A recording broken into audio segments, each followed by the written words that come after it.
رمضان کا مہینہ آگے آ رہا ہے، اور ہم اور آپ، اللہ نے ہمیں یہ موقع دیا ہے، ہماری زندگی میں ایک اور رمضان آ رہا ہے۔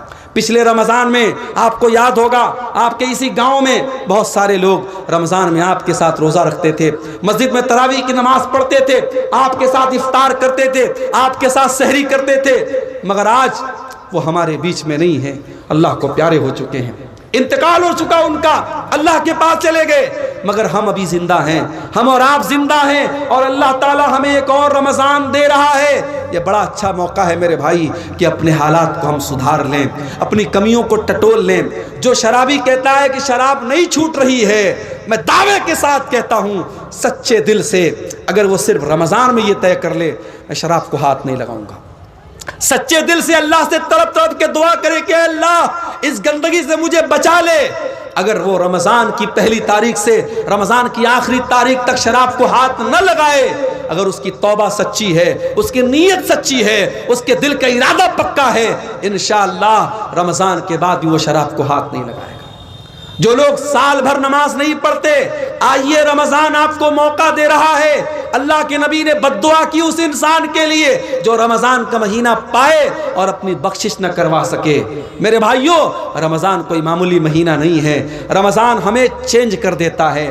عام دنوں میں ہم نہیں اٹھتے صبح 4 بجے، عام دنوں میں ہم دوپہر کا کھانا کھاتے ہیں، عام دنوں میں ہم شام کو 5 بجے کچھ نہیں کھاتے ہیں، مگر رمضان میں سب چینج ہو جاتا ہے۔ صبح 4 بجے اٹھ کر کے سحری کھا رہے ہیں، دوپہر میں ہم بھوکے پیاسے ہیں، پھر شام کو افطار کے ٹائم ہم کھانا کھا رہے ہیں، پھر رات میں تراویح پڑھ رہے ہیں، سونے کا ٹائم بدل گیا، اٹھنے کا ٹائم بدل گیا، کھانے کا ٹائم بدل گیا۔ رمضان ہمیں سبق دے رہا ہے کہ اگر تم چاہو تو اپنے آپ کو چینج کر سکتے ہو، اگر پریورتن لانا چاہو، اگر چینجنگ لانا چاہو، اگر پکا ارادہ کرو تو اپنے آپ کو چینج کر سکتے ہو۔ میرے پیارے ساتھیوں، رمضان میں ایک کام آپ اور کیجئے، تھوڑا اپنا تعلق قرآن سے جوڑ لیجئے۔ رمضان قرآن کا مہینہ ہے۔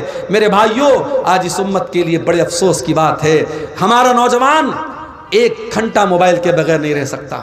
1 گھنٹہ اگر موبائل ڈسچارج ہو جائے، نوجوان تڑپتا رہتا ہے، جلدی سے موبائل کو چارج کرو، پتہ نہیں کس کا میسج آیا ہوگا، واٹس ایپ پر کتنے لوگوں کا میسج آیا ہوگا، کتنے لوگوں کی کال آئی ہوگی۔ 1 گھنٹہ ہم موبائل کے بغیر نہیں رہ سکتے۔ میرے بھائیوں، جو نوجوان 1 گھنٹہ موبائل کے بغیر نہیں رہ سکتا، وہ نوجوان اپنے دل پر ہاتھ رکھ کر کے بتائے اس نے آخری بار قرآن کب پڑھا تھا، آخری بار آپ نے قرآن کب پڑھا تھا۔ ہمارے بہت سارے نوجوان ہیں، شاید ان کے سر شرم سے جھک جائیں، آخری بار انہوں نے رمضان میں قرآن کو چھوا تھا، اس کے بعد قرآن کو چھونے کی نوبت نہیں آئی تھی۔ یہ قرآن بھی تو اللہ کا میسج ہے، یہ قرآن بھی تو اللہ کا پیغام ہے۔ کل قیامت کے دن اللہ پوچھے گا، میرے بندے میرا میسج تیرے گھر میں پڑا تھا، میرا پیغام تیرے گھر میں پڑا تھا، میری کتاب تیرے گھر میں پڑی تھی، تو نے کبھی نہیں سمجھا، تو نے کبھی نہیں پڑھا، تو نے کبھی غور نہیں کیا، کبھی اس قرآن کو سمجھنے کی کوشش نہیں کی۔ میرے پیارے ساتھیوں، اس قرآن کو پڑھو۔ اور آج اگر بھارت کے 25 کروڑ مسلمان یہ طے کر لیں کہ ہر مسلمان 4 قرآن غیر مسلموں تک بانٹے گا، 4 قرآن ہندی میں، بنگلہ میں، جو بھی زبان ہمارا غیر مسلم بھائی جانتا ہے اس کو پہنچائے گا، اگر بھارت کے 25 کروڑ مسلمان یہ طے کر لیں تو 100 کروڑ غیر مسلموں تک بڑی آسانی کے ساتھ قرآن کو پہنچایا جا سکتا ہے۔ میرے بھائیوں، یہ کام کرنے کا ہے۔ جلسے جلوس کرانا ٹھیک ہے، اس کی بھی ایک ضرورت ہے، یہ بھی بڑا اہم کام ہے، مگر یہ کام بھی کرنے کا ہے کہ آج اپنے غیر مسلم بھائیوں تک ہم قرآن کو پہنچائیں۔ اور معاف کرنا، ہم نے اور آپ نے جو یہ چسکا لگا لیا، مولانا عبدالغفار صاحب آئے تو ہم صاحب ان کے ذریعے کچھ جو ہے ہم وید کے شلوک سن لیں، گیتا کے شلوک سن لیں، مولانا جرجیت صاحب آئے ان سے ہم کچھ منتر وغیرہ سن لیں، اور چترویدی علماء تو آپ کے اس بہار بنگال میں جھارکھنڈ میں بہت زیادہ پیدا ہو رہے ہیں، ہم چترویدی نام اور ٹائٹل لگا کر کے اپنے علماء سے، ان کے منہ سے ہم سنسکرت کے شلوک سنتے اور ہمیں بڑا مزہ آتا ہے۔ یہ کوئی مناسب بات نہیں ہے، یہ کوئی اچھی بات نہیں ہے۔ بہتر تو یہ تھا کہ آپ اپنے غیر مسلم بھائیوں کو قرآن کی آیتوں کے ذریعے سمجھاتے، جنت کے بارے میں ان کو بتاتے، جہنم کے بارے میں ان کو بتاتے۔ میرے پیارے ساتھیوں، آج کام یہ کرنے کا ہے، آج نبی کی سیرت کو عام کرنے کا موقع اور وقت ہے۔ میرے بھائیوں، آج دنیا پیاسی ہے، آج دنیا کو ضرورت ہے محمد رسول اللہ کی تعلیم کو جاننے کی، اور ہمارا اور آپ کا تو یہ عقیدہ ہے کہ ہمارے نبی اللہ کے سچے رسول ہیں اور ہمارا دین اللہ کا سچا دین ہے، اور جب اللہ کا سچا دین ہے تو یقین رکھو میرے بھائی، اس بات کی گارنٹی ہے کہ اس دین کے اندر اللہ تعالیٰ نے ایک اٹریکشن رکھا ہے، ایک آکرشن رکھا ہے۔ اس دین کے اندر اللہ تعالیٰ نے ہر انسان کے دل میں ایک آواز ہے، ہر انسان کی فطرت میں، اس کے نیچر میں یہ دین موجود ہے، بس ضرورت ہے اس کو باہر لانے کی۔ اگر ہمارا کوئی غیر مسلم بھائی، اگر اس کو ہم صحیح طریقے سے اسلام کے بارے میں سمجھائیں تو کچھ نہیں تو کم سے کم اس کے دماغ میں جو غلط فہمی کا نفرت ڈالا گیا ہے، جو زہر ڈالا گیا ہے، وہ انشاءاللہ دور ہو جائے گا۔ آج رسول کی عظمت کے موضوع پر یہ خطاب کرتے ہوئے میں آپ کو یہ پیغام بھی دینا چاہتا ہوں کہ اگر آپ کو اپنے رسول سے محبت ہے تو اپنے رسول کی سیرت کو آپ پڑھیے۔ اور ہمیں اور آپ کو اللہ تعالیٰ نے مذہب اسلام کا پیروکار بنایا۔ دنیا میں آج لاکھوں مت ہیں، سمپردائے ہیں، مذہب ہیں، دھرم ہیں، ان کی اپنی اپنی اپاسنا اور پوجا کی پدھتی ہے، طریقے ہیں، مگر اللہ تعالیٰ نے ہمیں اور آپ کو اسلام سے نوازا، ہمیں اور آپ کو اللہ تعالیٰ نے توحید سے نوازا۔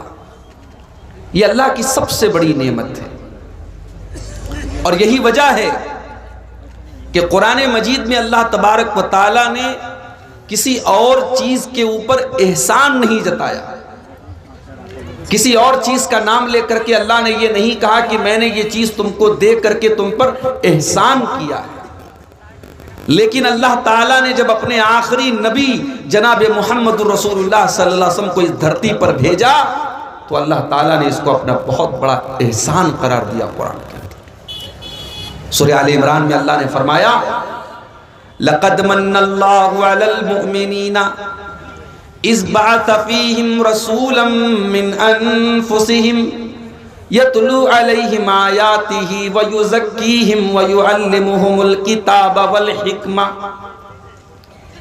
اے ایمان والو، اللہ تعالیٰ کا بہت بڑا احسان ہے تمہارے اوپر، بہت بڑا کرم ہے تمہارے اوپر۔ اس نے اپنے آخری نبی کو تمہارے اندر بھیجا، رسولا من انفسہم، اور ایسا رسول بھیجا جو تم ہی میں سے ہے۔ تم کھانا کھاتے ہو، میرا نبی بھی کھانا کھاتا ہے۔ تم بیمار ہوتے ہو، میرا نبی بھی بیمار ہوتا ہے۔ تمہیں دنیا کی ضرورتیں لائق ہوتی ہیں، میرے نبی کو بھی دنیا کی ضرورتیں لائق ہوتی ہیں۔ ہم نے ایسا نبی بھیجا جو تم ہی میں سے ہے، تاکہ تمہارے لیے وہ نبی آئیڈیل بن سکے، آدرش بن سکے، نمونہ بن سکے۔ یتلو علیہم آیاتہ، اور اس نبی کا بہت بڑا احسان یہ ہے کہ وہ قرآن کی آیتوں کو پڑھ پڑھ کے تم کو سناتے ہیں۔ اللہ نے اگر صرف قرآن کو اتارا ہوتا، قرآن کو تم پڑھ تو لیتے، مگر قرآن کو سمجھنے کے لیے پریکٹیکل ضرورت تھی۔ اللہ نے اپنے نبی کو پریکٹیکل کرنے کے لیے، قرآن کو سمجھانے کے لیے اپنے نبی کو بھیجا۔ وہ نبی قرآن کی تھیوری بھی پڑھاتے تھے، وہ قرآن کو پڑھ پڑھ کے سنایا بھی کرتے تھے، اور قرآن پر عمل کر کے بھی دکھایا کرتے تھے۔ وَيُزَكِّيهِمْ، اور وہ نبی تمہیں پوتر کرنے کے لیے، تمہیں پاک کرنے کے لیے، تمہیں صاف کرنے کے لیے آیا تھا۔ تمہارے اندر بہت ساری گندگیاں تھی، تم شراب پیا کرتے تھے، تم زنا کیا کرتے تھے، تم مردار کھایا کرتے تھے، تم غیر اللہ کے آگے سر جھکایا کرتے تھے، تم اپنی سوتیلی ماں سے شادی تک کر لیا کرتے تھے، اپنی بیٹیوں کو قتل کر دیا کرتے تھے، اپنی عورتوں پر ظلم کیا کرتے تھے، تم جوا کھیلا کرتے تھے، تم حرام کھایا کرتے تھے۔ وَيُزَكِّيهِمْ، اس نبی نے آ کر کے تم کو پوتر کر دیا، تمہیں پاک کر دیا، تمہیں تمام گندگیوں سے نکالا۔ وَيُعَلِّمُهُمُ الْكِتَابَ وَالْحِكْمَةَ، اور اس نبی کا تیسرا کام یہ ہے، وہ نبی تمہارے لیے ٹیچر بن کر کے آئے، تمہیں تعلیم دینے کے لیے آئے۔ وہ قرآن کے ٹیچر بن کر کے آئے، وہ حدیث کے ٹیچر بن کر کے آئے۔ ہمارے نبی ٹیچر تھے، معلم تھے، آپ نے ہمیں کتاب و سنت کی تعلیم دی ہے۔ یہ الگ بات ہے، جس نبی کو اللہ نے ٹیچر کہا، معلم کہا، اور جس نبی کے اوپر قرآن کی پہلی آیت اقرا کے ذریعے نازل ہوئی کہ اے نبی آپ پڑھیے، اس نبی کے امتیوں کا حال آج کیا ہے؟ آج بھارت کی سرزمین پر، آج بھارت کی دھرتی پر مسلمان دنیا کی تعلیم میں بھی بہت پیچھے، اور دین کی تعلیم میں بھی بہت پیچھے ہے۔ مسلمانوں کی بستیوں میں آپ چلے جائیں، ڈھنگ کے اسکول نہیں، ڈھنگ کے مدرسے نہیں، کالجز نہیں، یونیورسٹیز نہیں۔ مسلمانوں کی بستیوں کی پہچان ساؤتھ سے لے کر کے نارتھ تک اور ویسٹ سے لے کر کے ایسٹ تک اور کشمیر سے لے کر کے کنیا کماری تک مسلمانوں کی پہچان ہے بریانی کی اور کباب کی اور پراٹھے کی اور طرح طرح کے کھانے پینے کی چیزوں سے۔ میرے بھائیوں، مسلمانوں کے علاقے کھانے پینے کے شوق سے پہچانے جاتے ہیں۔ مسلمان تعلیم کے لیے، کوچنگ سینٹر کے لیے، اداروں کے لیے اور تعلیم کے لیے بہت کم جانا جاتا ہے۔ یہ بڑے افسوس کی بات ہے۔ ہمارے نبی معلم تھے، ہمارے نبی ٹیچر تھے، ہمارے نبی دنیا کو تعلیم دینے آئے تھے، دنیا کو جہالت سے نکال کر کے علم کی روشنی دینے آئے تھے۔ ہم اس نبی کے امتی ہیں میرے پیارے بھائی۔ اس نبی کا مقام یہ ہے، اس نبی کی عظمت یہ ہے کہ اللہ تبارک و تعالیٰ نے جتنے نبیوں کو دنیا میں بھیجا، ہر نبی سے اللہ تعالیٰ نے ایگریمنٹ لیا، ہر نبی سے اللہ تعالیٰ نے وعدہ کروایا کہ اگر میرا آخری نبی تمہاری زندگی میں آئے گا تو تم میرے آخری نبی کو فالو کرو گے، میرے آخری نبی پر ایمان لاؤ گے، میرے آخری نبی کا سپورٹ کرو گے۔ اس کی دلیل کیا ہے؟ اللہ سورہ آل عمران میں فرماتا ہے وَإِذَا خَذَ اللَّهُ مِيثَاقَ النَّبِيِّينَ لَمَا آتَيْتُكُم مِّن كِتَابٍ وَحِكْمَةٍ۔ اللہ تعالیٰ نے تمام نبیوں سے ایگریمنٹ لیا، وعدہ لیا، اے میرے نبیوں، اے میرے رسولوں، میں نے تم کو اپنی کتاب دی ہے، میں نے تم کو نبی بنایا ہے۔ ثُمَّ جَاءَكُمْ رَسُولٌ مُصَدِّقٌ لِّمَا مَعَكُمْ۔ اے میرے نبیوں، اگر تمہاری زندگی میں ہمارا آخری نبی آ جائے جو تمہاری شریعتوں کی تصدیق کرنے والا ہوگا، لَتُؤْمِنُنَّ بِهِ وَلَتَنْصُرُنَّهُ، تو تم وعدہ کرو کہ تم میرے آخری نبی کی مدد کرو گے، تم اس کے اوپر ایمان لاؤ گے۔ قَالَ اقررتم واخذتم علی ذالکم اسری، اللہ نے سارے نبیوں سے یہ ایگریمنٹ لیا کہ کیا تم اس بات کا اقرار کرتے ہو، کیا تم اس بات پر حامی بھرتے ہو؟ سارے نبیوں نے کہا قالوا اقررنا، ہاں اللہ میں اقرار کرتے ہیں۔ قال فاشهدوا وانا معكم من الشاہدین، اللہ نے فرمایا تم گواہ رہنا اور میں بھی گواہ ہوں کہ اگر میرا آخری نبی تمہاری زندگی میں آ جائے تو تم اس کے اوپر ایمان لے آؤ گے۔ یہ ہمارے نبی کا مقام ہے میرے بھائی۔ اگر ہمارے نبی کی زندگی میں اگر کوئی دوسرا نبی بھی آ جاتا، اگر کسی دوسرے نبی کی زندگی میں اگر اللہ کے آخری نبی آ جاتے تو اس نبی کو بھی ہمارے نبی کی پیروی کرنا پڑتا۔ یہ مقام ہے میرے نبی کا۔ آج لوگ اپنے بزرگوں کی بات پر، اپنے پیروں کی بات پر، اپنے اماموں کی بات پر، اپنے بڑوں کی بات پر اللہ کے رسول کی بات کو ٹھکرا دیتے ہیں۔ میرے بھائیوں، ایسے لوگوں کو اپنی ایمان کی خیر منانی چاہیے۔ نبی کی بات جہاں آ جائے، نبی کا فرمان جہاں آ جائے، وہاں پھر اپنا دماغ، اپنی عقل، اپنی منطق، اپنی لاجک مت لگاؤ میرے بھائی۔ حضرت عمر فاروق کو دیکھیے، ایک مرتبہ حضرت عمر فاروق تورات کا ایک نسخہ لاتے ہیں اور اس کو اللہ کے نبی کے سامنے لا کر کے پڑھنے لگتے ہیں۔ اللہ کے نبی کا چہرہ غصے سے لال ہو جاتا ہے۔ ابو بکر صدیق کہتے ہیں کہ اے عمر، کیا تم اللہ کے نبی کا چہرہ نہیں دیکھ رہے ہو؟ دیکھو اللہ کے رسول کتنے غصے میں ہیں۔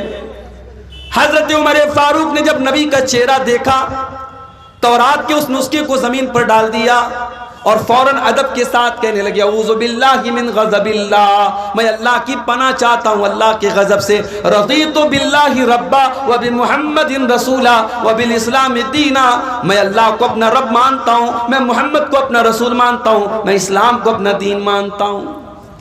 آپ نے فرمایا والذی نفس محمد بیدہ، اے عمر اس اللہ کی قسم جس کے ہاتھ میں محمد کی جان ہے، لو بدا لکم موسیٰ، اگر آج حضرت موسیٰ بھی زندہ ہو جائیں، اگر آج حضرت موسیٰ بھی آ جائیں اور تم مجھے چھوڑ کر کے موسیٰ علیہ السلام کی پیروی کرنے لگو، لزللتم عن سواء السبیل، تو تم سیدھے راستے سے بھٹک جاؤ گے، تم صراط مستقیم سے بھٹک جاؤ گے۔ پتہ یہ چلا کہ جب نبی کے رہتے ہوئے حضرت موسیٰ علیہ السلام جیسے پیغمبر کی نہیں چل سکتی تو کسی امتی کی کیسے چلے گی میرے بھائی؟ اس لیے بات نوٹ کر لو کہ اللہ کے آخری نبی کے آنے کے بعد اب اگر کسی کو جنت میں جانا ہے، کسی کو اللہ کیا کامیاب ہونا ہے، اللہ کے جہنم سے بچنا ہے، تو اسے اللہ کے آخری نبی کا کلمہ پڑھنا پڑے گا اور آپ کے اوپر ایمان لانا پڑے گا۔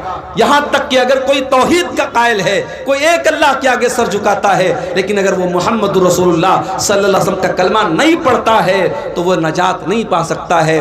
ڈاکٹر ذاکر نائک نے ایک مرتبہ کسی تقریر میں کہا تھا کہ اگر کوئی توحید کا قائل ہے، کوئی لا الہ الا اللہ پڑھتا ہے اور محمد رسول اللہ نہیں پڑھتا ہے، تو ڈاکٹر ذاکر نائک صاحب نے کہا تھا کہ اس کی 99.99% امید تو یہی ہے کہ وہ جہنم میں جائے گا، مگر 0.1% گنجائش ہے کہ وہ جنت میں جائے گا۔ مگر قرآن و حدیث بتاتے ہیں کہ آخری نبی کے آ جانے کے بعد، جناب محمد رسول اللہ کے آ جانے کے بعد 0% بھی کسی کی گنجائش نہیں ہے کہ وہ اللہ تعالیٰ کے نجات پائے، جب تک وہ لا الہ الا اللہ کے ساتھ ساتھ محمد رسول اللہ کا کلمہ نہ پڑھ لے۔ میرے پیارے بھائیوں، یہ عظمت ہے میرے نبی کی، اپنے رسول کی عظمت کو پہچانو میرے بھائی۔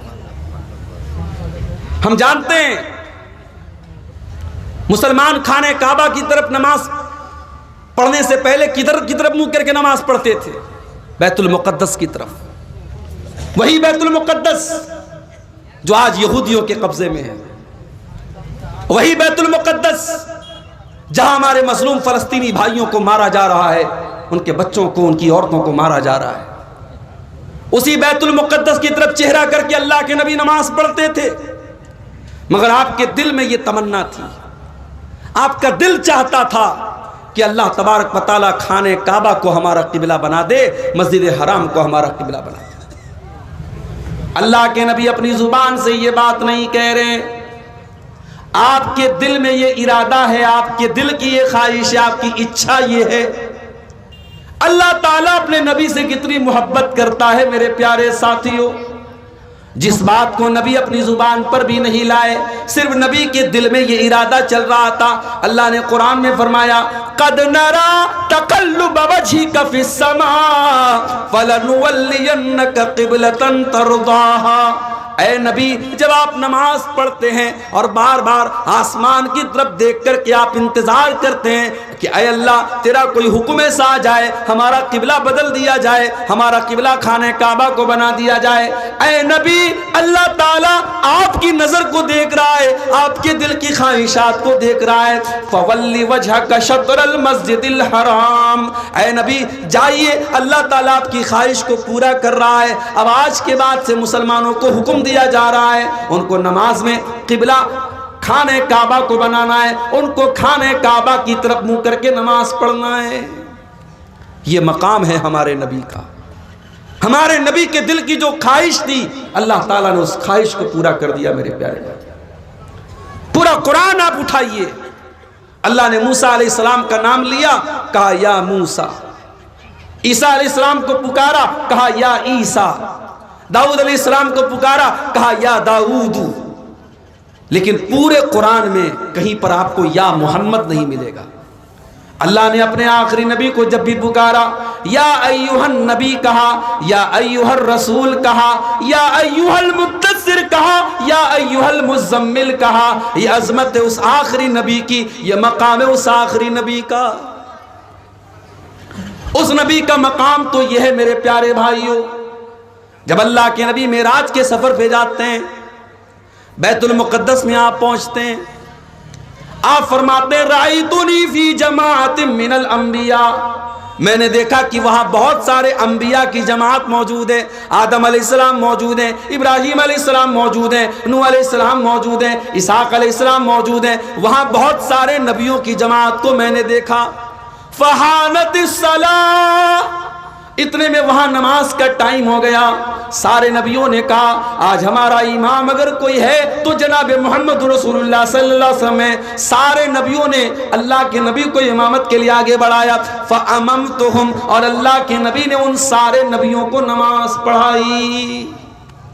یہ ہے ہمارے نبی کی عظمت، نبیوں کی امامت آپ نے کرائی ہے، آپ نبیوں کے امام ہیں، امام الانبیاء ہیں، امام کائنات ہے میرے پیارے ساتھیوں۔ ہمارے نبی کی شان یہ ہے کہ آپ اللہ کے آخری نبی ہیں۔ آپ کے بعد اب دنیا میں جو بھی نبی بننے کا دعویٰ کرے گا وہ مکار مانا جائے گا، وہ دجال مانا جائے گا، وہ جھوٹا مانا جائے گا۔ اللہ کے نبی کے بعد اب کوئی نبی نہیں آ سکتا۔ ما کان محمد ابا احد من رجالکم ولکن رسول اللہ وخاتم النبیین، محمد تم میں سے کسی مرد کے باپ نہیں ہے۔ کیا مطلب؟ اللہ کے نبی کے جتنے لڑکے پیدا ہوئے، جتنے بیٹے پیدا ہوئے، سب بچپن میں انتقال کر گئے، کوئی لڑکا آپ کا جوان نہیں ہوا۔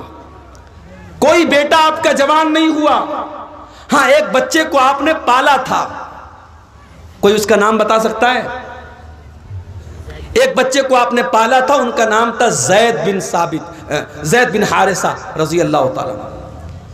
ان کی آپ نے پرورش کی تھی, اور اس زمانے میں دستور یہ تھا کہ اگر کوئی کسی بچے کو پال لیتا تھا تو وہ اس کے سگے باپ, اس کا سگا باپ مانا جاتا تھا, اور ولدیت میں اسی کا نام لیا جاتا تھا. جب حضرت زید جوان ہوئے تو لوگ ان کو زید بن محمد کہنے لگے, اللہ کے نبی کا بیٹا کہنے لگے.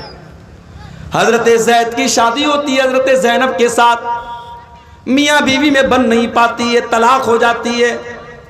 جب وہ اپنی بیوی کو طلاق دے دیتے ہیں, اللہ تعالیٰ حکم دیتا اپنے آخری نبی کو کہ اے نبی اب آپ زینب سے شادی کر لیں. بڑے غور سے سننا, اس زمانے کے دستور کے مطابق حضرت زید اللہ کے نبی کے بیٹے کی حیثیت رکھتے تھے, اور ان کی بیوی اللہ کے رسول کی بہو کی حیثیت رکھتی تھی. اور اللہ نے حکم دے دیا کہ اے میرے نبی آپ کو ہم حکم دے رہے ہیں آپ زینب کے ساتھ شادی کر لیں. اللہ کے نبی بھی ڈر گئے, آپ کو بھی لگا کہ لوگ کیا کہیں گے کہ میں نے بہو کے ساتھ شادی کر لی. اللہ نے فرمایا وَتَخْشَى النَّاسَ وَاللَّهُ أَحَقُّ أَن تَخْشَىٰ. اے نبی جب ہم نے حکم دے دیا تو لوگوں سے ڈرنے کی ضرورت نہیں ہے, اللہ سے ڈرو. اے نبی ہمارا حکم ہے, آپ کو کسی کی پرواہ کرنے کی ضرورت نہیں ہے, آپ زینب سے نکاح کر لیں. اور دنیا نے یہ منظر دیکھا, اللہ کے نبی نے زینب رضی اللہ تعالیٰ عنہ سے نکاح کیا. یہودیوں نے, منافقوں نے بدتمیزی کرنا شروع کر دیا, کہا کہ صاحب انہوں نے اپنی بہو سے نکاح کر لیا, اپنے بیٹے کی مطلقہ سے نکاح کر لیا. اب اللہ تعالیٰ اپنے نبی کا ڈیفنس کر رہا ہے. پتہ یہ چلا کہ اگر کبھی تمہارے نبی پر کوئی کیچڑ اچھالے, تمہارے نبی پر کوئی اعتراض کرے, تمہارے نبی کو کوئی برا بھلا کہے, تو اپنے نبی کا ڈیفنس کیا کرو. یہ اللہ کی سنت ہے, یہ اللہ کا طریقہ ہے کہ نبی کا ڈیفنس کیا جائے, نبی کے کیریکٹر کو واضح کیا جائے. اللہ نے فرمایا ما کان محمد ابا احد من رجالکم, محمد صلی اللہ علیہ وسلم کسی مرد کے باپ نہیں ہیں, ان کی اولاد میں کوئی تو مرد نہیں ہے. بچے جو پیدا ہوئے سب بچپن میں انتقال کر گئے, جب ان کی اولاد میں کوئی مرد نہیں تو ان کی بہو کہاں سے آ گئی؟ غور کرو اللہ نے رسم کو کیسے توڑا ہے. ابھی میرے پاس ایک پرچہ آیا, مولوی صاحب ہمارے علاقے میں شادی بیاہ میں ڈی جے بجایا جاتا ہے. ہم تو بڑے فخر سے بنارس میں کہتے ہیں, یو پی میں کہتے ہیں کہ صاحب ہم پاکڑ کی اور صاحب گنج کے علاقے میں جاتے ہیں, ہمارا سینہ چوڑا ہو جاتا ہے, ہمارا دل باغ باغ ہو جاتا ہے. پوری بستی اہل حدیثوں کی بستی ہے, پوری بستی قرآن و حدیث پر چلنے والوں کی بستی ہے. لیکن کیا اب ہم جا کے یہ بھی بتائیں کہ صاحب ان بستیوں میں محرم بھی منایا جاتا ہے, وہاں تعزیہ بھی اٹھایا جاتا ہے, وہاں شادی بیاہ میں ڈی جے بھی بجایا جاتا ہے, وہاں کے نوجوان شراب کے نشے میں دھت رہتے ہیں, کیا یہ بات بھی ہم بیان کریں اور یہ بات بھی بتائیں میرے پیارے ساتھیوں؟ شرم آنی چاہیے. جن رسموں کو میرے نبی نے توڑا ہے آج ہم ان کو پھر سے زندہ کر رہے ہیں. شادی بیاہ کے موقع پر دور جاہلیت میں ناچ گانا ہوتا تھا, لوگ شراب پی کے مست ہو جاتے تھے. اسلام نے آ کر کے نکاح کو عبادت بنا دیا. نکاح کے موقع پر خطبہ نکاح ہوتا ہے, اللہ کی تعریف ہوتی ہے, اللہ کا نام لیا جاتا ہے. اس کے بعد مولوی صاحب, قاضی صاحب لڑکے سے کہتے ہیں کہ آپ کا نکاح میں نے فلاں لڑکی کے ساتھ کر دیا, کیا آپ کو قبول ہے, کیا آپ نے قبول کیا؟ لڑکا کہتا ہاں میں نے قبول کیا. اسلام نے تو نکاح کو عبادت بنا دیا, نکاح کو برکت کی چیز بنا دیا, اور ہم ڈی جے بجا کر کے اور اپنے گھر کی عورتوں کو نچا کر کے اور ان سے گانا ان کے منہ سے نکلوا کر کے ہم اس نکاح کو کی برکت کو ختم کر رہے ہیں. میرے بھائی شرم آنی چاہیے ہمیں اور آپ کو. میرے نبی رسم کو توڑنے کے لیے آئے تھے. اس زمانے کی بہت بڑی رسم تھی کہ اگر کوئی کسی بچے کو اپنا بیٹا بنا لیتا تھا, منہ بولا بیٹا کہہ لیتا تھا, اس کو اڈاپٹ کر لیتا تھا, اس کی پرورش کر لیتا تھا, اس کا سگا بیٹا مانا جاتا تھا. اللہ نے یہ رسم توڑی اور اپنے نبی سے کہا کہ آپ زینب سے نکاح کر لیجیے. اللہ نے فرمایا محمد کسی مرد کے باپ نہیں ہے۔ اس پر ایک اور سوال کیا گیا کہ سارے مسلمانوں کو تو 4 شادیوں کی اجازت تھی، لیکن اللہ کے رسول کے نکاح میں آلریڈی 4 بیویاں تھی اور حضرت زینب 5ویں بیوی تھی۔ ایک اعتراض یہ بھی کیا گیا سارے مسلمان تو 4 شادیاں ہی کر سکتے ہیں، یہ اللہ کے نبی 5ویں شادی کیوں کر رہے ہیں؟ فرمایا وَلَٰكِن رَّسُولَ اللَّهِ، وہ اللہ کے رسول ہیں، تم ان کو اپنے جیسا مت سمجھو، اپنے اوپر قیاس مت کرو، وہ اللہ کے حکم سے کر رہے ہیں۔ وہ 5 نکاح کیا وہ 9 نکاح کر سکتے ہیں؟ تمہیں اعتراض کرنے کا کوئی حق حاصل نہیں ہے۔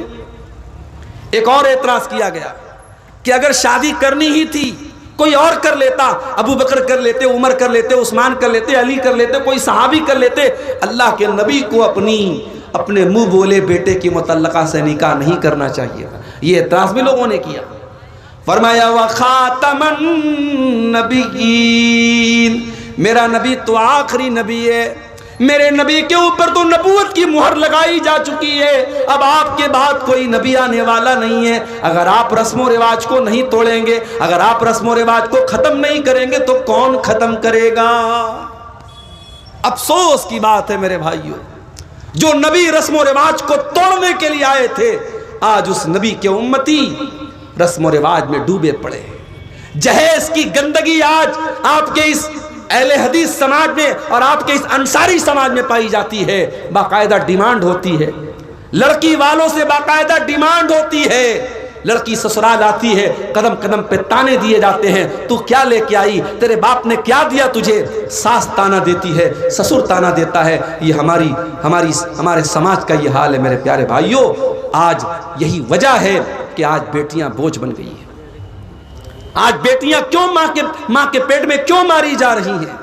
کیوں ہاسپٹلوں کے ڈسٹ بین میں بچیاں پائی جا رہی ہیں؟ کیوں بھارت میں ہر منٹ میں ایک بچی قتل ہو رہی ہے؟ اگر آپ اس کے ریزن پر غور کریں گے، اس کے اسباب پر غور کریں گے، بہت بڑی وجہ یہ جہیز نام کا ناسور ہے۔ ایک لڑکی جب پیدا ہوتی ہے، باپ کی پیشانی پر بل آ جاتا ہے، ماں کی پیشانی پر چنتا کی لکیریں آ جاتی ہیں۔ کیوں؟ جب بیٹی آتی ہے تو ذمہ داری بن کے آتی ہے، ماں باپ کو لگتا ہے اس کے جہیز کا انتظام کرنا پڑے گا۔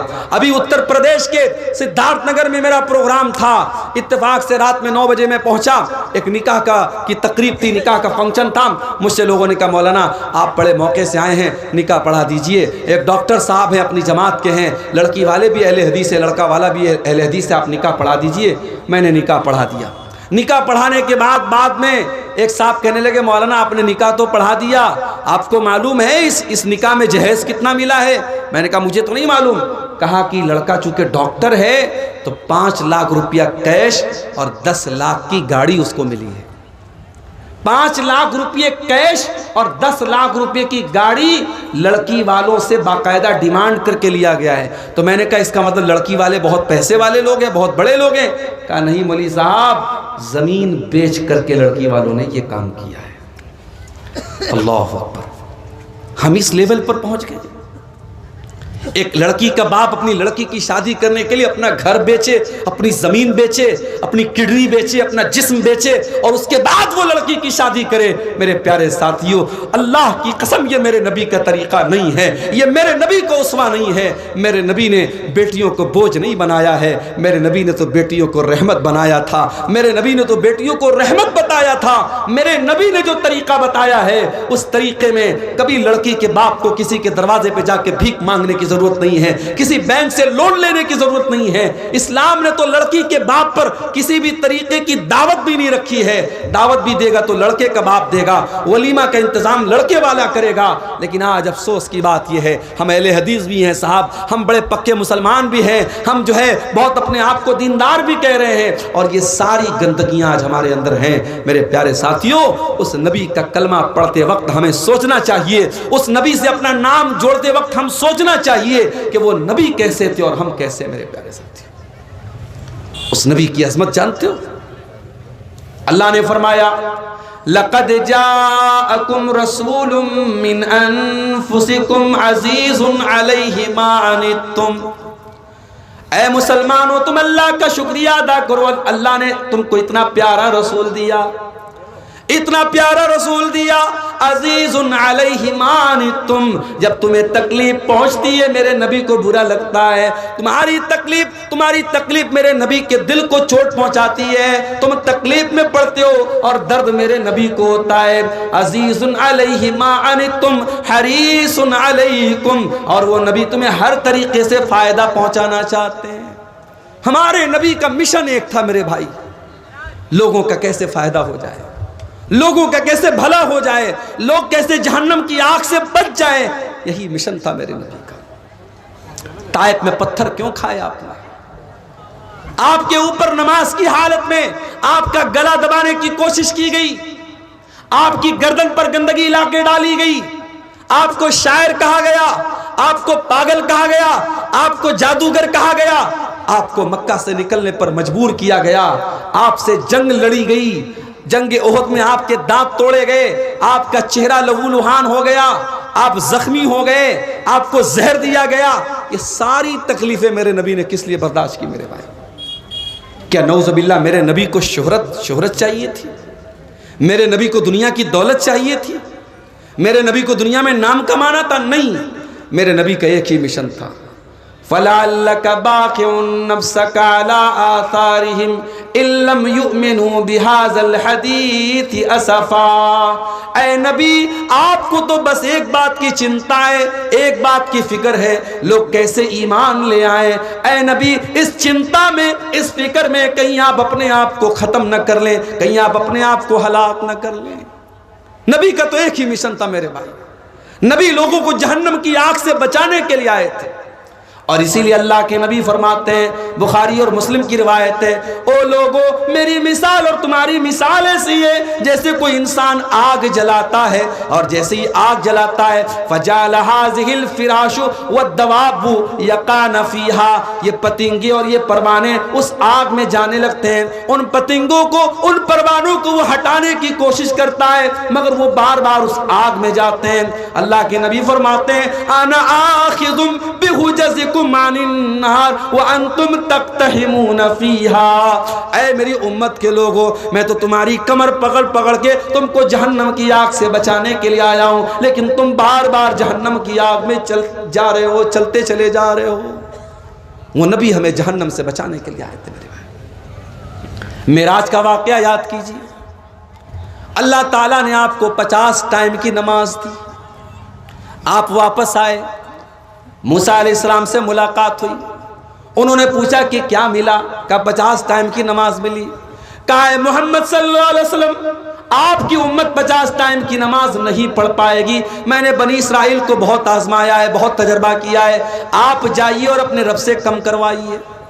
اللہ کے نبی واپس جاتے ہیں اور 50 میں سے 10 کم کروا کر کے 40 کرواتے ہیں، واپس آتے ہیں، حضرت موسیٰ کہتے ہیں یہ بھی زیادہ، اس میں بھی کم کراؤ، 40 سے 30 کرواتے ہیں، 30 سے 20 کرواتے ہیں، 20 سے 10 کرواتے ہیں اور 10 سے 5 کرواتے ہیں۔ اللہ کے پیارے نبی کو خود اگر پڑھنا ہوتا آپ تو 50 نمازیں پڑھ لیتے میرے بھائی، لیکن آپ بار بار اپنے رب سے جا رہے ہیں اور کمی کروا رہے ہیں، کس کے لیے؟ ہمارے لیے اور آپ کے لیے، اپنی امت کی آسانی کے لیے۔ مگر ہم اتنے بڑے بے ایمان ہیں، ہم اتنے بڑے مکار ہیں، ہم اتنے بڑے خود غرض ہیں، وہ 5 ٹائم کی نماز بھی آج ہم سے پڑھی نہیں جاتی، 5 ٹائم کی نماز بھی ہم پڑھنے کو تیار ہیں۔ ہمارا نوجوان بیچارہ رات کو 2-2 بجے تک موبائل میں لگا ہے، صبح فجر کی اذان ہو رہی ہے، الصلاۃ خیر من النوم کی آواز اس کے کانوں تک پہنچ رہی ہے، مگر شیطان اس کے کان میں پیشاب کر چکا ہے، اس کا کان شیطان کا موترالے بن چکا ہے، اس کے کان میں شیطان موت چکا ہے، پیشاب کر چکا ہے، اس کو سلا چکا ہے، الصلاۃ خیر من النوم کی آواز آ رہی ہے مگر وہ فجر کی نماز میں اٹھنے کو تیار نہیں ہے۔ یہ بہت بڑا بزنس مین بن گیا ہے، یہ بہت بڑا ویاپاری بن گیا ہے، اذان ہو رہی ہے، مؤذن کہہ رہا ہے حی علی الصلاۃ، آ جاؤ جاؤ نماز کی طرف، حی علی الفلاح، آ جاؤ کامیابی کی طرف، مگر یہ اپنی دکان پر بیٹھا ہے، یہ اپنے کاروبار میں لگا ہے، یہ اپنے بزنس میں لگا ہے، اس کا کاروبار نماز سے بڑا ہو گیا، اس کی تجارت کاروبار، اس کا کاروبار نماز سے بڑا ہو گیا۔ میرے پیارے بھائیوں، اللہ قرآن میں کہتا ہے رجال لا تلہیہم تجارت ولا بیع عن ذکر اللہ، میرے اصلی بندے تو وہ ہیں، میرے حقیقی بندے تو وہ ہیں، میرے مومن بندے تو وہ ہیں کہ اللہ کے ذکر سے اور نماز سے ان کا کاروبار ان کو کبھی نہیں روکتا ہے۔ جب نماز کا ٹائم ہوتا ہے وہ فوراً جا کر کے نماز پڑھتے ہیں، اور ایسا وہ کیوں کرتے ہیں؟ فرمایا یخافون یوما تتقلب فیہ القلوب والابصار، ان کے دل میں قیامت کے دن کا ڈر ہے، ان کے دل میں ڈر ہے کہ قیامت کے دن اللہ کو کیا حساب دیں گے، اس لیے جتنا بڑا بھی کاروبار ہو، نماز کا ٹائم ہوتا ہے وہ جلدی سے جا کے نماز پڑھتے ہیں۔ آج ہمارا حال کیا ہے میرے بھائی؟ نبی سے محبت کا دعویٰ بہت کرتے ہیں، نبی کے نام پہ جان دینے کی بات کرتے ہیں، اور 5 ٹائم کی نماز بھی ہم پڑھنے کو تیار نہیں ہیں۔ جو نماز نبی کی آنکھوں کی ٹھنڈک تھی اور جو 50 ٹائم کی ملی تھی، اور نبی کے کہنے پر اور نبی کی سفارش پر اللہ تعالیٰ نے 5 نماز کر دیا تھا، اس نماز کو بھی ہم پڑھنے کو تیار نہیں ہیں میرے بھائی۔ عزیز علیہ ما عنتم، او لوگو ہم نے وہ نبی تم کو دیا ہے جو نبی تم سے بہت زیادہ پیار کرتے ہیں، بہت زیادہ پیار کرتے ہیں۔ وہ نبی رات میں اٹھتے ہیں، قرآن پڑھتے ہیں۔ حضرت عیسیٰ نے اپنی امت کے لیے دعا مانگ لی، ابراہیم علیہ السلام نے اپنی امت کے لیے دعا مانگ لی۔ اللہ کے نبی رات میں اٹھتے ہیں اور روتے ہوئے کہتے ہیں اللہم امتی، اللہم امتی، اے اللہ میری امت کا کیا ہوگا، اے اللہ میری امت کا کیا ہوگا۔ جبریل امین آتے ہیں اور پوچھتے کہ کیوں رو رہے ہیں آپ؟ کہتے ہیں کہ میں اپنی امت کے لیے رو رہا ہوں۔ اللہ فرماتا ہے اے جبریل جاؤ میرے حبیب سے کہہ دو، میرے نبی سے کہہ دو انا سنردیک فی امتک ولا نسوک، اے میرے حبیب، اے میرے نبی، ہم آپ کی امت کے بارے میں آپ کو خوش کر دیں گے، آپ کو پریشان ہونے کی ضرورت نہیں ہے۔ سلام اس پر جو امت کے لیے راتوں کو روتا تھا، سلام اس پر جو فرش خاک پر جاڑے میں سوتا تھا۔ وہ نبی ہمارے لیے رویا کرتے تھے میرے بھائی۔ مسواک بہت پسند تھی اللہ کے نبی کو، آخری ٹائم بھی آپ اپنے انتقال کے پہلے آپ نے مسواک کی تھی، اور مسواک کر کے آپ دنیا سے گئے تھے، مسواک اتنی پسند تھی۔ مگر آپ کو اپنی امت کی آسانی کا اتنا خیال تھا، آپ نے فرمایا لولا انا شق علی امتی لامرتهم بالسواک عند كل صلاۃ، اگر میری امت کو پریشانی نہ ہوتی، اگر میری امت کو مشکل نہ ہوتی، میں ہر نماز کے ٹائم ضروری کر دیتا مسواک کو، مگر ضروری کر دیتا تو دقت آ جاتی، پریشانی آ جاتی، اس لیے آپ نے مسواک کو ضروری قرار نہیں دیا۔ یہ ہے اس نبی کا مقام اور اس نبی کی عظمت میرے پیارے ساتھیوں۔ وہ نبی ہمارے لیے آسانیاں لے کر کے آئے تھے۔ اور آگے بڑھیے، دنیا میں تو اس نبی کا جو مقام ہے وہ ہے ہی، کل قیامت کے دن بھی اس نبی کا ایک الگ مقام ہوگا، ایک الگ شان ہوگی۔ آپ نے فرمایا انا سید ولد آدم یوم القیامہ، میں قیامت کے دن تمام آدم کی اولاد کا سردار رہوں گا۔ وَأَوَّلُ مَنْ يَنشَقُّ عَنْهُ الْقَبْرُ، اور قیامت کے دن سب سے پہلے میری قبر پھٹے گی۔ وَأَوَّلُ شَافِعٍ، اور قیامت کے دن سب سے پہلے میں سفارش کروں گا۔ کوئی نبی سفارش کرنے کو تیار نہیں۔ سورج 1 میل کی دوری پر، گرمی سے لوگ بے حال، پسینے سے بے حال، اور اللہ تعالیٰ انتہائی غصے میں ہوگا، اور لوگ سارے نبیوں کے پاس جائیں گے اور سارے نبی کہیں گے ہم آج اللہ کی بارگاہ میں بات نہیں کر سکتے، اللہ بہت غصے میں ہے، ہم بول نہیں سکتے، ہم سے کچھ چوک ہوئی، ہم بات نہیں کر سکتے۔ سارے نبی اپنی فکر کریں گے، اور جب ہمارے نبی کے پاس لوگ جائیں گے، محمد رسول اللہ کے پاس لوگ جائیں گے، آپ کہیں گے انا لہا، میں تمہاری سفارش کروں گا۔ اور اللہ کے آخری نبی اللہ کی بارگاہ میں ایسا سجدہ کریں گے، ویسا سجدہ آج تک کسی نے نہیں کیا۔ اللہ کی ایسی تعریف بیان کریں گے، ویسی تعریف آج تک کسی نے نہیں کی۔ اور اس کے بعد اللہ آواز دے گا یا محمد ارفع راسک، اے میرے نبی، اے محمد آپ سر اٹھائیے، سل توتا، آپ مانگیے آپ کو دیا جائے گا، اشفا تشفا، آپ شفاعت کیجئے آپ کی شفاعت قبول کی جائے گی۔ مگر نوٹ کر لو میری بات، قیامت کے دن نبی کی سفارش اور نبی کی شفاعت کسی مشرک کو نصیب نہیں ہوگی، کسی بدعتی کو نصیب نہیں ہوگی، کسی لال کالے پیلے دھاگے پر اپنا بھروسہ کرنے والے کو، اور کسی قبر پر اور کسی مورتی پر اور کسی پیڑ پر سجدہ کرنے والے کو نصیب نہیں ہوگی۔ قیامت کے دن اگر اللہ کے نبی کی شفاعت نصیب ہوگی تو توحید والوں کو نصیب ہوگی۔ اسی لیے اللہ کے نبی فرماتے ہیں، بخاری اور مسلم کی روایت ہے کہ ہر نبی کو اللہ تعالیٰ نے ایک دعا ایسی دی جس کے قبول کرنے کی اللہ نے گارنٹی لے لی، اور ہر نبی نے اپنی اس دعا کو دنیا میں مانگ لیا، لیکن میں نے اپنی دعا کو سنبھال کے رکھا ہے۔ اور میں وہ دعا کس کے لیے سنبھال کے میں نے رکھا ہے؟ شفاعتن لامتی، میں قیامت کے دن اپنی امت کے لیے شفاعت کروں گا۔ وہی نائلۃ انشاءاللہ من مات لا یشرک باللہ شیئا، اور قیامت کے دن میں اس کے لیے سفارش کروں گا جو توحید پر مرا ہوگا، جو لا الہ الا اللہ پر مرا ہوگا، جس کا خاتمہ توحید پر ہوگا۔ میرے پیارے بھائیوں، جس انسان کی توحید صحیح نہ ہو، جس انسان کا عقیدہ صحیح نہ ہو، جو انسان شرک کر کے دنیا سے جائے گا، اس کو قیامت کے دن رسول کی شفاعت بھی نصیب نہیں ہوگی۔ اور آگے بڑھیے، اس نبی کا مقام یہ ہے، اس نبی کی شان یہ کہ اللہ قرآن میں کہتا ہے وَمَا أَرْسَلْنَاكَ إِلَّا رَحْمَةً لِّلْعَالَمِينَ، اے نبی ہم نے آپ کو ساری کائنات کے لیے رحمت بنا کر کے بھیجا۔ اس نبی کی شان یہ کہ وہ دشمنوں کے لیے بھی رحمت بن کر کے آئے، اپنوں کے لیے بھی رحمت بن کر کے آئے، مسلمانوں کے لیے بھی رحمت بن کر کے آئے، غیر مسلموں کے لیے بھی رحمت بن کر کے آئے۔ وہ نبی جانوروں کے لیے بھی رحمت بن کر کے آئے، جانوروں کو بھی تکلیف پہنچانے کا آپ نے حکم نہیں دیا۔ ایک عورت نے بلی کو پکڑا اور بلی کو تڑپا تڑپا کے بھوکا پیاسا رکھا، بلی مر گئی۔ اللہ کے نبی فرماتے ہیں وہ عورت جہنم میں جائے گی، اس نے ایک بلی کو، ایک بے زبان جانور کو تڑپا تڑپا کر کے مار دیا۔ اور ایک ویشیا عورت، ایک بچلن عورت، اس نے کنویں سے پانی نکالا اور ایک پیاسے کتے کو جو پیاس سے تڑپ رہا تھا اپنے موزے سے پانی نکال کر کے کتے کو پلایا۔ اللہ کے نبی فرماتے ہیں اس ویشیا عورت کا یہ عمل اللہ تعالیٰ نے قبول کر کے اس کی بخشش کر دی۔ ایک کتے کو، ایک جانور کو پانی پلانے کی وجہ سے اللہ تعالیٰ نے اس کی مغفرت کر دی۔ جانوروں کے لیے بھی آپ رحمت بن کر کے آئے۔ اب کوئی یہاں پہ سوال کر سکتا ہے کہ صاحب اگر جانوروں کے لیے رحمت ہے اسلام اور اللہ کے نبی، تو آپ کے مذہب میں مانساہار کی تعلیم کیوں دی گئی، اور آپ کے مذہب میں گوشت کھانے کی تعلیم کیوں دی گئی؟ تو میرے بھائی، یہ بھی اللہ کی رحمت ہے، یہ بھی اللہ کی رحمت ہے۔ اس نے جن حلال جانوروں کو ہمارے لیے حلال بنایا ہے، ہمارے کھانے کے لیے خوراک بنایا ہے، انہی جانوروں کو ہم کھاتے ہیں، ہم کسی حرام جانور کو نہیں کھاتے ہیں۔ یہ بکرا بکری ہے، بھیڑا وغیرہ ہے، یہ جتنے بھی حلال جانور ہیں ہم انہی جانوروں کا گوشت کھاتے ہیں، اور جو حرام جانور ہیں ہم ان کو ٹچ نہیں کرتے ہیں۔ اور حلال بھی ہم اللہ کا نام لے کے جب ہم ذبح کرتے ہیں تب حلال ہوتا ہے۔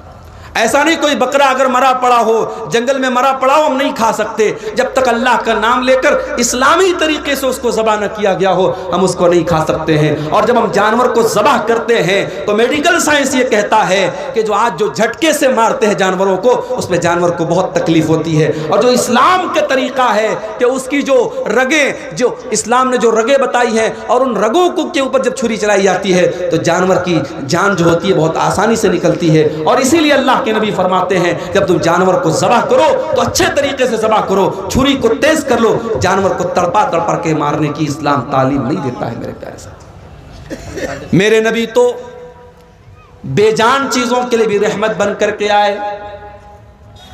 آپ ایک کھجور کے تنے پر کھڑے ہو کر کے خطبہ دیا کرتے تھے۔ ایک عورت کی نظر پڑ گئی جو اللہ کے نبی کے خطبے میں آیا کرتی تھی۔ اس نے دیکھا کہ اللہ کے نبی کھجور کے تنے پر کھڑے ہو کر کے خطبہ دے رہے ہیں۔ اس نے کہا اللہ کے نبی، میرا بیٹا کارپینٹر ہے، بڑھئی کا کام کرتا ہے، اے اللہ کے نبی میں چاہتی ہوں کہ آپ کے لیے ایک اچھے سے ممبر کا انتظام کر دوں تاکہ آپ اس ممبر پر کھڑے ہو کر کے خطبہ دیں۔ اس لکڑی کے تنے پر آپ کھڑے ہو کر کے خطبہ دیتے اچھا نہیں لگتا ہے۔ آج ہمارے یہاں مولوی پھٹے پرانے کپڑے پہنتا ہے تو لوگ کہتے ہیں مولوی کو تو اللہ نے بڑی برکت دی ہے۔ مولوی صاحب جو آپ کے بچوں کو قرآن آ کے پڑھاتے ہیں، ان کے میلے کچیلے کپڑوں کو دیکھ کر کے کبھی آپ کو شرم نہیں آتی کہ کوئی نیا کرتے کا کپڑا لے جا کے دے دے؟ آم کا موسم آتا ہے، آپ کے گھر میں بچے آم کھا رہے ہیں، مولوی صاحب بیچارے 5000 کی تنخواہ میں کیسے کیسے اپنا پریوار چلا رہے ہیں۔ ان کے بچے اپنے باپ سے کہتے ہیں ابا جان مجھے آم دلا دو، وہ صبر کرنے کی تلقین کرتے ہیں، اور دنیا کہتی ہے مولوی کے پیسے میں اللہ نے بڑی برکت دی ہے۔ میرے پیارے ساتھیوں، اس مولوی کو آپ نے اپنے در کا جو بھکاری بنا کے رکھا، اس کو برکت کا خوبصورت نام نہ دیجیے۔ معاف کرنا میرے بھائیوں، بات کڑوی ہے مگر بات یہی سچ ہے کہ ہم ان علماء کو خوشحال دیکھنا نہیں چاہتے ہیں۔ اگر مولوی اچھا لائف اسٹائل اختیار کر لے، اچھا کپڑا پہننے لگے، مولوی حلال طریقے سے اگر گھر مکان بنا لے اور سواری کا انتظام کر لے، تو اس پر بھی لوگ انگلی اٹھاتے ہیں کہ مولوی کے پاس اتنا پیسہ کہاں سے آ گیا۔ یہ سوچ ہے ہماری قوم کی، یہ اپنے علماء کو اور اپنے رہنماؤں کو خوشحال نہیں دیکھنا چاہتی، یہ چاہتی ہے یہ آ کر کے ہم سے چندہ مانگتے رہے، ہمارے در کے فقیر اور محتاج بنے رہے۔ لاک ڈاؤن میں ہم نے دیکھا کتنی مسجدوں میں امام جن کو 8,000 10,000 تنخواہ دی جاتی تھی، مدرسوں میں پڑھانے والے ٹیچر جن کو 8-10 ہزار کی تنخواہ دی جاتی تھی اور اس تنخواہ سے ان کا گھر پریوار چلا کرتا تھا، لاک ڈاؤن لگ گیا، مدرسے والوں نے آنکھیں پھیر لی، مسجد کی کمیٹی نے آنکھیں پھیر لی، مولوی صاحب ہمارے فنڈ میں کوئی پیسہ نہیں ہے۔ ان مولویوں نے کتنی پریشانیوں کے ساتھ اپنے ایام کاٹے، اپنے دن کاٹے میرے بھائیوں، لوگوں سے قرضے لے کر کے، لوگوں سے مدد مانگ کر کے انہوں نے اپنا گزارا کیا۔ اور میں کئی ایسے مولویوں کو جانتا ہوں، لاک ڈاؤن کے بعد انہوں نے کاروبار شروع کر دیا، بزنس شروع کر دیا، اور رو کر کے کہنے لگے مولوی صاحب اب ہمیں امامت نہیں کرنی ہے، اب ہمیں مدرسے میں نہیں پڑھانا ہے، ہمیں یہ غلامی کی زندگی نہیں گزارنی ہے، اب ہم اپنا بزنس کریں گے، اپنا کاروبار کریں گے، ہم آزادی کی زندگی گزاریں گے۔ میرے پیارے بھائیوں، یہ علماء بھی آپ کی طرح انسان ہوتے ہیں، ان کے بچوں کو بھی آپ کے بچوں کی طرح ضرورتیں ہوتی ہیں، ان کی بیٹیوں کی بھی آپ کی بیٹیوں کی طرح ضرورتیں ہوتی ہیں۔ میرے بھائیوں، اپنے علماء کی ضرورتوں کا بھی خیال رکھا کرو۔ نہیں رکھتے ہم خیال، اپنے علماء کی ضرورتوں کا ہم خیال نہیں رکھتے میرے بھائی۔ مسجدوں میں کبھی آپ جا کر کے دیکھیے امام کے رہنے کا کمرہ کتنا بڑا ہوتا ہے۔ بعض مسجدوں میں نے دیکھا کہ سیڑھی کے نیچے جو چھوٹی سی جگہ بنی ہوتی ہے کوٹھری ٹائپ کی، اس میں امام کو رکھتے ہیں۔ امام بیچارہ اگر ڈھنگ سے کھڑا ہو جائے تو سر اس کا چھت سے لڑ جائے۔ ہمیں شرم نہیں آتی ہے؟ ہم اپنے بچوں اور اپنے پریوار کے ساتھ اپنے گھر میں رہیں اور امام صاحب اپنے پریوار سے دور آپ کی مسجد میں امامت کرائیں اور مہینے 2 مہینے اپنے پریوار سے دور رہیں۔ میرے بھائیوں، یہ کون سا انصاف ہے؟ آپ کے بچے آپ کے ساتھ رہیں اور مولوی کا بیٹا اپنے باپ کے رہنے کے باوجود وہ بیچارہ یتیم بن کے زندگی گزارے اور مولوی کی بیوی بیوہ کی زندگی گزارے۔ اللہ کے واسطے اپنے علماء کے مسائل پر بھی نظر رکھو میرے بھائیوں۔ آج سرکاری ٹیچر ریٹائر ہوتا ہے، گورنمنٹ اس کو پینشن دیتی ہے۔ دنیا کی کسی بھی نوکری میں کوئی ریٹائر ہوتا ہے، اس کو ایک بڑا اماؤنٹ ملتا ہے۔ مولوی ریٹائر ہوتا ہے، اس کے لیے کوئی انتظام نہیں، کوئی پرسان حال نہیں۔ کتنے جماعت کے بڑے بڑے علماء ہیں جنہوں نے ساری زندگی جماعت کی خدمت کی، امت کی خدمت کی، تقریریں کرتے رہے، کتابیں لکھتے رہے، بچوں کو پڑھاتے رہے۔ جب اس لیول پر اور اس مرحلے پر پہنچے، جب وہ بیمار ہو گئے، جب بوڑھے ہو گئے، جب کمزور ہو گئے، جب ناتواں ہو گئے، ان کے دوا علاج کے پیسے نہیں ہیں، تڑپ تڑپ کے اور گھٹ گھٹ کے مر گئے۔ میرے پیارے ساتھیوں، یہ انصاف کا تقاضا نہیں ہے، یہ علماء کی محبت کا تقاضا نہیں ہے۔ اللہ کے واسطے اپنے علماء کی ضرورتوں کا بھی خیال رکھو۔ عورت نے دیکھا اللہ کے نبی لکڑی کے تنے پہ خطبہ دے رہے ہیں، اس کو اچھا نہیں لگا، اس نے کہا اے اللہ کے نبی میں آپ کے لیے خوبصورت ممبر بنوا دیتی ہوں۔ اگلا جمعہ آیا اور ممبر بن کے تیار ہو گیا، اگلے جمعہ میں بہترین ممبر بن کے آ گیا۔ اور اللہ کے پیارے نبی جب خطبہ دینے کے لیے ممبر پہ چڑھتے ہیں تو لکڑی کے تنے سے رونے کی آواز آنے لگتی ہے۔ لکڑی کے تنے کو آپ نے سائیڈ میں ڈال دیا، کنارے ڈال دیا، لکڑی کے تنے سے رونے کی آواز آنے لگی۔ صحابہ کرام حیران ہو گئے کہ لکڑی کا تنا کیسے رو رہا ہے، اس سے رونے کی کیسے آواز آ رہی ہے۔ اللہ کے پیارے نبی ممبر سے اترتے ہیں اور اس لکڑی کے تنے کو اپنے سینے سے لگاتے ہیں، اور مسند احمد کے الفاظ ہیں، اللہ کے نبی کہتے ہیں اگر اس کو اپنے سینے سے نہ لگاتا لحن الی یوم القیامہ، تو یہ قیامت تک روتا رہتا۔ اور جب آپ نے اس کو اپنے سینے سے لگایا فجعلت تئن انین الصبی، تو وہ لکڑی کا تنا بچے کی طرح سسکنے لگا۔ پہلے تو رونے کی آواز آ رہی تھی، مگر جب آپ نے سینے سے لگایا تو سسکنے کی آواز آنے لگی۔ جیسے چھوٹے بچے جب روتے رہتے ہیں اور ماں جب ان کو گود میں لے لیتی ہے، باپ ان کو گود میں لے لیتا ہے، تو وہ رونا تو بند کر دیتے ہیں مگر سسکنے کی آواز بڑی دیر تک آتی ہے۔ لکڑی کے تنے سے سسکنے کی آواز آ رہی تھی۔ اللہ کے نبی نے فرمایا انہا تبکی علی ما کانت تسمع من الذکر، اس لکڑی کے تنے پر کھڑے ہو کر کے میں خطبہ دیتا تھا اور قرآن اور حدیث کی باتیں بیان کرتا تھا، اس اس لیے یہ لکڑی کا تنا جب آج میں نے اس کو چھوڑ کے جب میں ممبر پہ کھڑا ہو گیا تو یہ رونے لگا۔ میرے پیارے ساتھیوں، ایک لکڑی کا تنا اپنے نبی سے محبت کرتا تھا، ایک لکڑی کا تنا قرآن سے محبت کرتا تھا، ایک لکڑی کا تنا حدیث سے محبت کرتا تھا۔ ہم کتنے بد نصیب ہیں، ہمیں قصے اچھے لگتے ہیں، ہمیں کہانیاں اچھی لگتی ہیں، ہمیں فضول باتیں اچھی لگتی ہیں، اور ہمیں قرآن و حدیث کی مجلسوں میں مزہ نہیں آتا، ہمیں قرآن و حدیث کی باتوں میں ہمیں لطف نہیں آتا۔ میرے پیارے ساتھیوں، اس لکڑی کے تنے کے لیے بھی اللہ کے پیارے نبی رحمت بن کر کے آئے، اس بے جان چیز کے لیے بھی آپ رحمت بن کر کے آئے۔ ہم تو اس نبی کا کلمہ پڑھنے والے ہیں میرے بھائی، وہ نبی جن کی شان اور جن کا مقام یہ ہے میرے پیارے ساتھی۔ اس نبی کی عظمت کو پہچانو۔ آج دنیا اس نبی کو گالیاں دے رہی ہے، فیس بک اٹھاؤ، اس نبی کے بارے میں کتنے گندے گندے جملے لوگ استعمال کرتے ہیں، اور ہمارا نوجوان یہ بیچارہ نشے میں ڈوبا ہوا ہے، یہ سوشل میڈیا پر لڑکیوں سے چیٹنگ میں لگا ہے، اور ہماری قوم کی بیٹیاں یہ فیس بک اور انسٹاگرام پر اپنی بے پردگی اور بے حیائی کا اظہار کر رہی ہیں۔ ارے تمہارے ایمان کی غیرت کہاں مر گئی؟ تمہارے نبی کی محبت کہاں مر گئی؟ اگر تمہیں اپنے نبی سے پیار ہوتا، اپنے نبی سے محبت ہوتی، تو تم سوشل میڈیا پر یہ جو طوفان بدتمیزی مچایا جا رہا ہے، تمہارے نبی کے اوپر جو یہ کیچڑ اچھالے جا رہے ہیں، تم علم حاصل کرتے، تم انگلش سیکھتے، تم قرآن پڑھتے، تم نبی کی سیرت پڑھتے اور ان لوگوں کا منہ توڑ جواب دیتے۔ مولانا ثناء اللہ امرتسری رحمۃ اللہ علیہ، اللہ ان کی قبر کو نور سے بھر دے، ان کے دور میں ایک آریہ سماجی نے کتاب لکھی، اللہ کے نبی پر بڑے گندے گندے حملے کیے، بڑے گندی گندی باتیں لکھی، اور کتاب کا نام رکھا رنگیلا رسول۔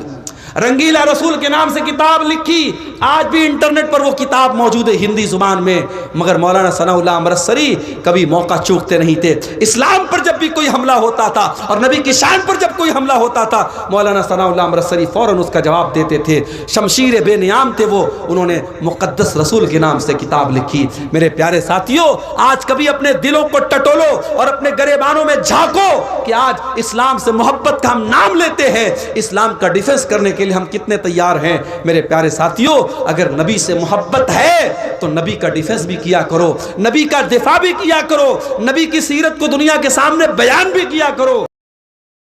رمضان کا مہینہ آگے آ رہا ہے، اور ہم اور آپ، اللہ نے ہمیں یہ موقع دیا ہے، ہماری زندگی میں ایک اور رمضان آ رہا ہے۔ پچھلے رمضان میں آپ کو یاد ہوگا، آپ کے اسی گاؤں میں بہت سارے لوگ رمضان میں آپ کے ساتھ روزہ رکھتے تھے، مسجد میں تراویح کی نماز پڑھتے تھے، آپ کے ساتھ افطار کرتے تھے، آپ کے ساتھ سحری کرتے تھے، مگر آج وہ ہمارے بیچ میں نہیں ہیں، اللہ کو پیارے ہو چکے ہیں، انتقال ہو چکا ان کا، اللہ کے پاس چلے گئے، مگر ہم ابھی زندہ ہیں، ہم اور آپ زندہ ہیں، اور اللہ تعالی ہمیں ایک اور رمضان دے رہا ہے۔ یہ بڑا اچھا موقع ہے میرے بھائی کہ اپنے حالات کو ہم سدھار لیں، اپنی کمیوں کو ٹٹول لیں۔ جو شرابی کہتا ہے کہ شراب نہیں چھوٹ رہی ہے، میں دعوے کے ساتھ کہتا ہوں سچے دل سے، اگر وہ صرف رمضان میں یہ طے کر لے میں شراب کو ہاتھ نہیں لگاؤں گا، سچے دل سے اللہ سے تڑپ تڑپ کے دعا کرے کہ اللہ اس گندگی سے مجھے بچا لے، اگر وہ رمضان کی پہلی تاریخ سے رمضان کی آخری تاریخ تک شراب کو ہاتھ نہ لگائے، اگر اس کی توبہ سچی ہے، اس کی نیت سچی ہے، اس کے دل کا ارادہ پکا ہے، انشاءاللہ رمضان کے بعد بھی وہ شراب کو ہاتھ نہیں لگائے گا۔ جو لوگ سال بھر نماز نہیں پڑھتے، آئیے رمضان آپ کو موقع دے رہا ہے۔ اللہ کے نبی نے بد دعا کی اس انسان کے لیے جو رمضان کا مہینہ پائے اور اپنی بخشش نہ کروا سکے۔ میرے بھائیوں، رمضان کوئی معمولی مہینہ نہیں ہے، رمضان ہمیں چینج کر دیتا ہے۔ عام دنوں میں ہم نہیں اٹھتے صبح 4 بجے، عام دنوں میں ہم دوپہر کا کھانا کھاتے ہیں، عام دنوں میں ہم شام کو 5 بجے کچھ نہیں کھاتے ہیں، مگر رمضان میں سب چینج ہو جاتا ہے۔ صبح 4 بجے اٹھ کر کے سحری کھا رہے ہیں، دوپہر میں ہم بھوکے پیاسے ہیں، پھر شام کو افطار کے ٹائم ہم کھانا کھا رہے ہیں، پھر رات میں تراویح پڑھ رہے ہیں، سونے کا ٹائم بدل گیا، اٹھنے کا ٹائم بدل گیا، کھانے کا ٹائم بدل گیا۔ رمضان ہمیں سبق دے رہا ہے کہ اگر تم چاہو تو اپنے آپ کو چینج کر سکتے ہو، اگر پریورتن لانا چاہو، اگر چینجنگ لانا چاہو، اگر پکا ارادہ کرو تو اپنے آپ کو چینج کر سکتے ہو۔ میرے پیارے ساتھیوں، رمضان میں ایک کام آپ اور کیجئے، تھوڑا اپنا تعلق قرآن سے جوڑ لیجئے۔ رمضان قرآن کا مہینہ ہے۔ میرے بھائیوں، آج اس امت کے لیے بڑے افسوس کی بات ہے، ہمارا نوجوان 1 گھنٹہ موبائل کے بغیر نہیں رہ سکتا،